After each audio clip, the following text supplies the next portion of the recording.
My name is Lucy Collins. I'm 34, and for as long as I could remember, I believed I understood my place in the world. I thought I had balance between my work, my small circle of friends, my boyfriend, and the delicate family ties I maintained. But that Tuesday morning, as I slipped into my favorite emerald blouse and a pleated skirt that swished just right around my knees, a storm I hadn't anticipated began quietly unfurling. The kitchen smelled faintly of coffee and lemons, and William, my boyfriend, leaned against the doorway, sipping his mug like he was studying a puzzle he didn't want to solve. His gaze was warm, concerned, but it couldn't stop the words I was about to hear. "Starting today," Mom said, her voice sharp enough to cut through the quiet, "your rent goes up 50%, and half your paycheck goes to Maya. She has the twins now." I blinked. My throat didn't tighten. I had learned to feel everything internally first, process it, and act later. My mind traced back to the long years of covering bills, fixing leaks, shoveling snow, waking at 2 a.m. for diaper runs, and paying hospital bills I wasn't asked to. I had been the family's invisible backbone, reliable, silent, and steadily worn down. Maya didn't look up from her phone, swaying one twin in her arms while the other nestled in the crook of her shoulder. "You make HR money, Lucy. You can handle it," she said casually, as if that made the world's sudden shift okay. I nodded, turning to the sink to rinse my coffee mug because doing something practical always calmed the storm in my chest. "Okay," I said quietly, and in that quiet okay, my mind started calculating, planning. I knew the dance well, negotiations, guilt trips, performances, but not tonight. Tonight, I would do something different. By Saturday, I had transformed my garage into a war room of logic and boundaries. Receipts from diapers, formula, pediatric visits, my washer and dryer, the new fridge, utilities, the family phone plan, every single expense meticulously cataloged in a black binder labeled Boundaries and Agreements. I added neon tabs to the lines I knew would be disputed. I drafted a lease like I was drafting company policy. Dates, amounts, responsibilities, timelines. For the first time, I felt like the adult in a house that had never let me truly be one. Sunday came, and with it, the familiar chaos of family lunch. Mom fussed over table settings. Maya balanced twins with an elegance I secretly envied, and I placed the cheesecake on the counter next to my binder. Grandma walked in first, her purse swinging from her arm, humming softly as she opened the fridge, and screamed. Not a gasp, not a surprise, a scream that rattled the walls and made the neighbor's dog bark in alarm. "What on earth have you done?" she shrieked, pointing at the empty shelves and the bright orange sign declaring the temporary fridge relocation and lease terms. I remained calm. "I bought the fridge," I said gently. "Unless there's an agreement, it goes with me when I move out." Mom's face tightened, a mixture of shock and irritation. "Lucy, what are you trying to prove?" "I'm not trying to prove anything," I replied. "I'm documenting. You asked for accountability. I'm providing it." The twins fussed in tandem, as if punctuating the tension in the room. Maya's eyes widened, flicking between my binder and me. "You're moving out?" "Yes," I said softly. "Half my paycheck goes to the twins, yes, but everything else? No. Unauthorized expenses? They end now." Mom scoffed. "That's cruel." I shook my head, my voice steady for the first time that week. "No, it's clear. Clarity is kind. Vague is cruel." Grandpa shuffled in quietly, glasses perched on the tip of his nose, and finally spoke. "Rules?" I lifted the binder. "These are the rules. Receipts, responsibilities, and a separate account for the twins. The house chaos stops with me. I contribute where it matters. Then I step back." For a moment, the room fell silent. Mom looked smaller somehow, unmoored by my calm authority. Maya blinked at the folder like it might suddenly change her mind if stared at long enough. Grandma held her gaze on me, searching for a hint of rebellion beneath the reasoning. "Yes," I said, "I'm sure." The first fracture had been there for years, growing quietly while I covered every expense, every emergency. But now it was visible. The careful, invisible work, the patience, the long-suffering responsibility, it all had a limit. And tonight I had found it. As the lunch continued with an uneasy truce, I realized that sometimes the best way to protect the people you care for is to protect yourself first. The storm had begun, but for the first time I felt prepared. Sunday lunch had always been a quiet battlefield disguised as family tradition. The smell of roast and freshly baked bread filled the kitchen, but the real aroma was tension, thick, undeniable. Grandma's scream from the fridge had left a ringing echo in my ears. Even the twins paused their squeals, wide-eyed, as if they could sense the disruption. "Lucy, why is there a sign inside the refrigerator?" Grandma demanded, her voice a mix of horror and disbelief. I met her gaze evenly. "Because I bought it, and unless we have an agreement, it goes with me when I move out." Maya's brow furrowed. "You're really going to do this?" "Yes," I said simply. "I'm contributing to the twins' account, as you requested. But everything else, groceries, utilities, subscriptions, they're not my responsibility anymore." Mom's hands trembled slightly as she leaned against the counter. "You can't talk to your sister like that." "I am talking like an adult," I replied, my voice calm but firm. "Because I am one. You told me my privilege was over and that half my paycheck would go to Maya. I'm accepting your terms, on my terms." Grandpa, who had been watching silently, shuffled forward. "How much are we talking about?" I lifted the black binder onto the counter, letting its weight punctuate the moment. 2 years of receipts. Diapers, formula, pediatric copays, the washer, dryer, new fridge, utilities, phone plans, streaming services, everything I've covered. Total, $14,873.62. Approximate, but accurate enough to demonstrate the point. Maya blinked. "You're counting diapers?" "Yes," I said, "because diapers count." The twins hiccuped in tandem, like punctuation on a sentence no one wanted to end. Mom jabbed the binder with her finger. "You can't do a lease with your own mother." "You said half my paycheck goes to Maya," I replied. "We're just formalizing it. A lease makes expectations clear. Half my paycheck, receipts, approvals required. It's all there." Maya set a bottle down too hard. Milk sloshed over the side. "So what? What?" "We follow a budget," I said. "I contribute to the twins, and I move out on the 1st. "Move out where?" Mom's eyes narrowed. "An apartment?" "Yes. I found one yesterday. Deposit paid. I'll take the things I bought. You'll have the house, the utilities in your name, and the rent you requested until I move. Then you'll have rent from a new tenant if you want one. That's how houses work." Mom opened her mouth, then closed it. Words faltered. This was a side of Lucy she had rarely seen, the daughter who would not be swayed by guilt, who would not bend for the comfort of others at the cost of herself. Grandma finally lifted the binder, eyes softening. "Enough," she said. "Sign the papers or don't. But don't pretend she hasn't kept this house standing." I felt a strange warmth in my chest. Validation, not from praise, but from recognition that my effort mattered. As the lunch carried on, I caught William's eye across the room. He gave a small nod, the kind that said, "I see you. I understand."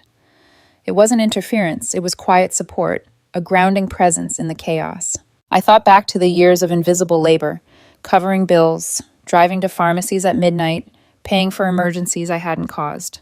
The twins were innocent, of course, but the adults, Mom, Maya, had made a habit of treating me like a bottomless wallet with legs. Tonight, that ended. I moved through the motions of family lunch with practiced grace, pouring tea, slicing cake, all while my mind cataloged every reaction, every argument, every word spoken. This was more than dinner. It was a test of boundaries. And for the first time, I wasn't on the losing side. Later, when the plates were cleared and the twins lulled into slumber, I returned to my garage. The quiet smelled like detergent and cold concrete, familiar and comforting. I opened the binder again, flipping through receipts, spreadsheets, and drafted agreements. Planning had always been my refuge. It made the chaos understandable, even manageable. I added a note for the twins' account. Formula, diapers, and pediatric visits only. All other requests must be submitted in writing with receipts attached. It was precise, cold in tone if you read it without context, but to me, it was a lifeline. Maya peeked into the garage at one point, her face wary. "You're really doing this," she whispered. "I am," I said, "and yes, it's uncomfortable. But boundaries are uncomfortable when you've never had them before." I thought of William again, of the quiet support he offered without judgment. My heart softened slightly, warmed by the presence of someone who understood both the weight of responsibility and the courage it takes to say enough. By the time night fell, the house had shifted subtly. Tension lingered, yes, but so did recognition. My mother and sister knew, without another word, that the Lucy who had silently carried everything for so long had finally decided to carry only what was hers to bear. And in that quiet understanding, I felt something rare: control. The storm had arrived, and I wasn't hiding from it anymore. Monday morning arrived like a quiet reckoning. The sunlight slipped through the blinds, casting long stripes across my new apartment. Boxes were stacked neatly against the walls, everything I had purchased for the house, carefully labeled, ready to move. For the first time in years, I felt the calm of absolute control. Back at Mom's house, chaos unfolded in slow motion. Devon's phone had gone dark at 10 a.m., just as I had promised. Maya called frantically from Mom's line. "Lucy, my phone isn't working," I answered calmly. "Accept responsibility, as per the email." "What email?" she snapped. "The one detailing the transfer of your line to you, effective yesterday. If you don't take action, it will remain off." A pause, then a sharp intake of breath. "You're really doing this?"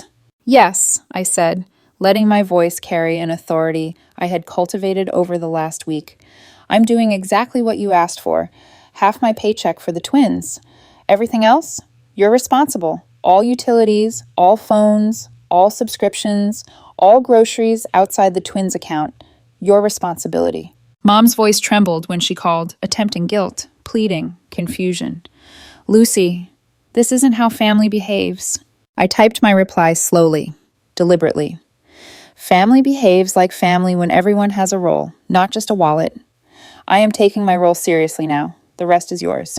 There was silence on the other end. By Wednesday, the household had begun to adapt, or at least to acknowledge the change.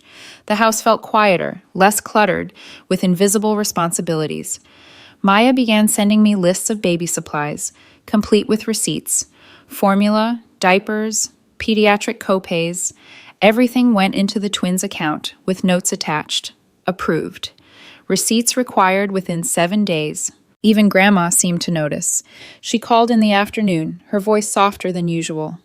"Lucy, your grandfather wants you to know he's proud, and he'd like his lawnmower back if you're taking yours." I laughed, a light, genuine laugh I hadn't felt in years. The weight that had pressed on my chest all my life seemed to shift slightly, redistributed but manageable. Thursday, Grandpa drove me to see the new apartment.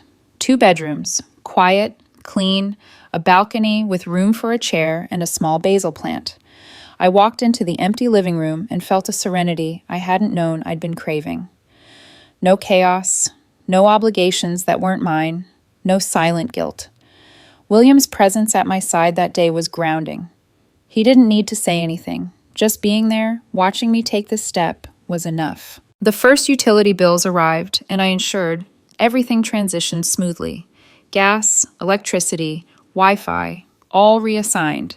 I labeled my property meticulously. Washer, dryer, fridge, everything had its rightful owner. Clean, precise, final. Maya and Mom had little choice but to adapt. Maya's text arrived almost immediately. "Lucy, pediatric appointment tomorrow. Copay $30.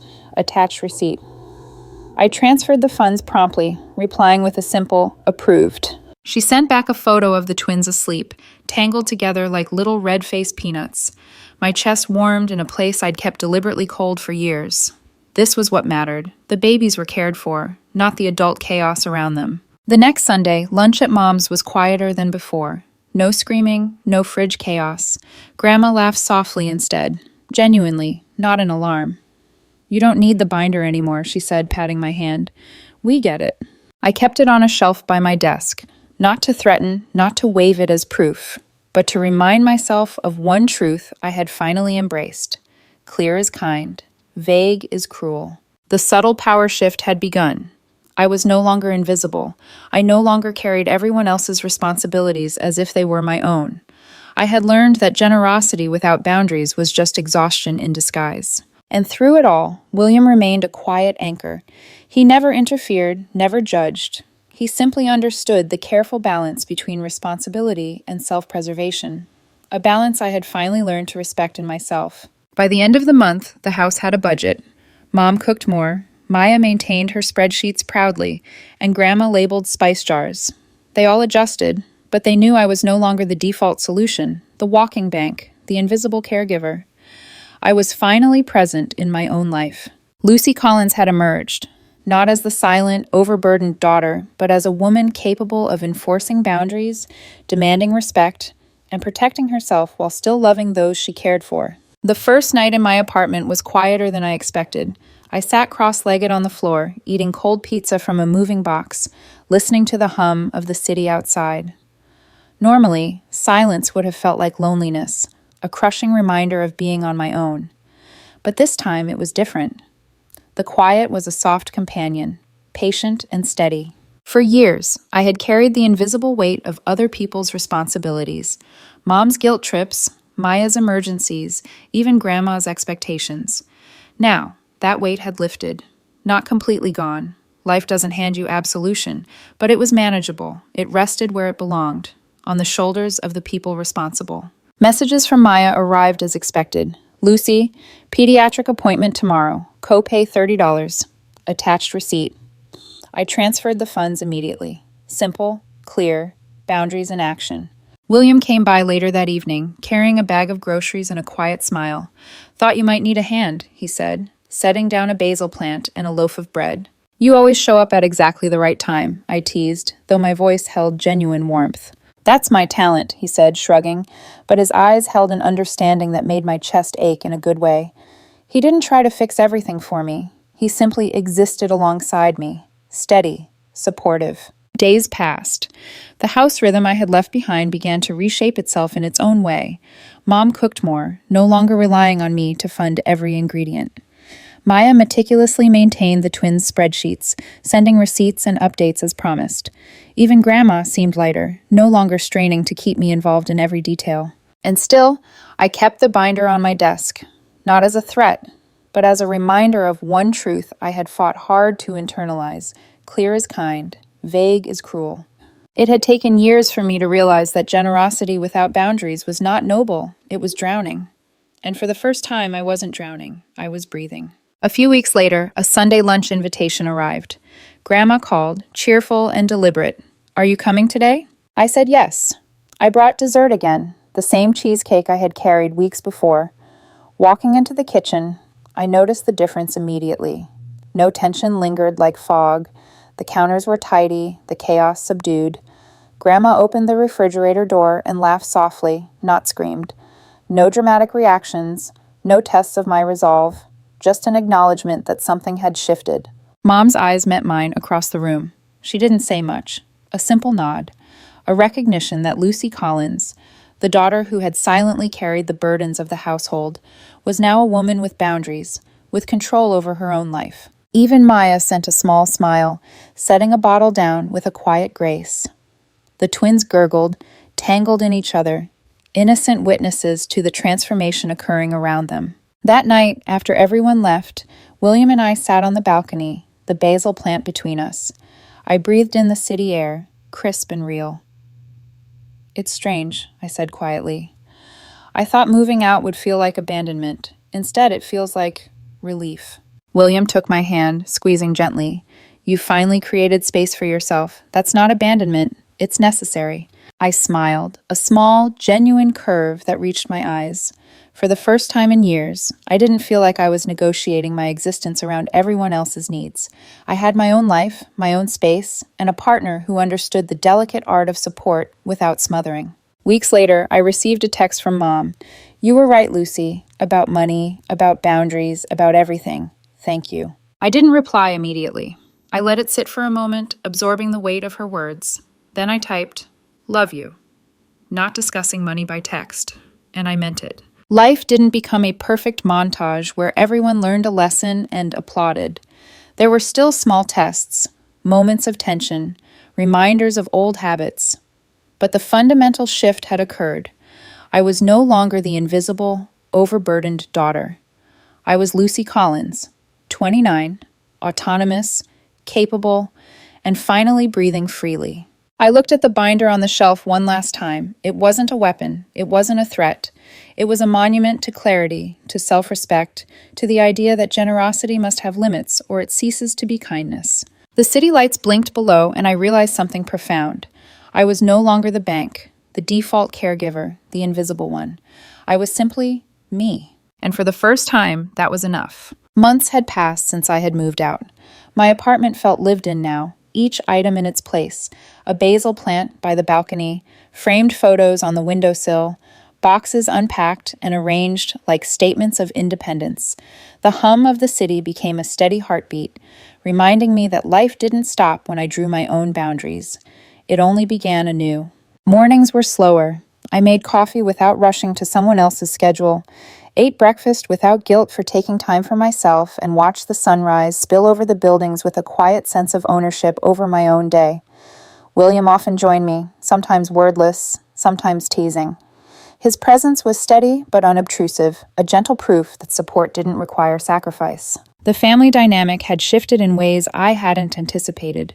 Mom called less frequently, but when she did, her voice had softened. "Lucy," she said one Sunday, "you've taught me a lot about fairness and about respect." I smiled quietly. "I think we all learned something," I said. It was true. Maya had grown in ways I hadn't expected. She managed the twins' finances carefully, sent receipts and updates without prompting, and even began taking on responsibilities she had once left for me by default. The twins thrived, their world stabilized, and the chaos I had carried for so long began to redistribute in a healthier rhythm. Sometimes I still caught myself staring at the binder on my desk, the thick black folder that had once felt like armor. Now it was a symbol of clarity, a reminder that I could love fiercely without losing myself in the process. Clear was kind. Vague was cruel. That line had become my mantra, not just for family, but for life. One evening, I found myself reflecting on the journey. I thought of the countless nights I had spent absorbing the weight of other people's mistakes, the relentless expectation that I would always step in, always sacrifice, always carry. And I realized how much strength it took to simply say, "No, not like this." William found me on the balcony, leaning against the railing, a notebook in my hands. "Writing again?" he asked. "Trying to," I replied, trying to capture what it means to finally breathe. He joined me silently, a warm presence beside mine. I watched the city below, the cars, the lights, the people moving in their own rhythms, and thought of the life I had reclaimed. It wasn't perfect, and it wasn't easy, but it was mine. Even Grandma, who had always been the silent observer, sent a text one afternoon. "Dinner Sunday? No expectations, no lists, just food." I laughed softly. That was the moment I knew the balance had shifted permanently. Family still existed, but the burden was shared, and I was no longer the invisible linchpin holding it together. I could care, I could love, and still preserve my own life. The twins, now older and more aware, began recognizing me not just as the provider of funds or diapers, but as their aunt, the woman who set boundaries but also showed up fully, wholly present. The small victories mattered: a shared laugh, a quiet hug, a bedtime story read with patience. And for me, the final realization came quietly one night. Sitting on my balcony, the city lights twinkling below, William at my side, I understood that independence was not isolation. It was a choice to respect myself, to protect my energy, to demand clarity in a world that often asked for invisible sacrifices. I wrote in my notebook, "I am not a bank. I am not a default caregiver. I am a person. I am enough. Clear is kind. Vague is cruel. Generosity must have limits, or it becomes exhaustion disguised as love." Closing the notebook, I leaned back, inhaling the crisp night air. The city hummed with life, chaotic and unpredictable, but I felt grounded. Finally, I had learned the delicate art of balance, giving where I could, refusing where I must, and holding space for myself without guilt. And as the twins slept, as Mom and Maya adjusted to their new rhythm, and as William quietly sipped his coffee beside me, I realized, for the first time in my life, I was truly living for me. The binder remained on the shelf, a silent witness to the past, a guide for the future. But I no longer needed it to define me. I was enough. I was clear. I was free. And that, more than anything, was my victory.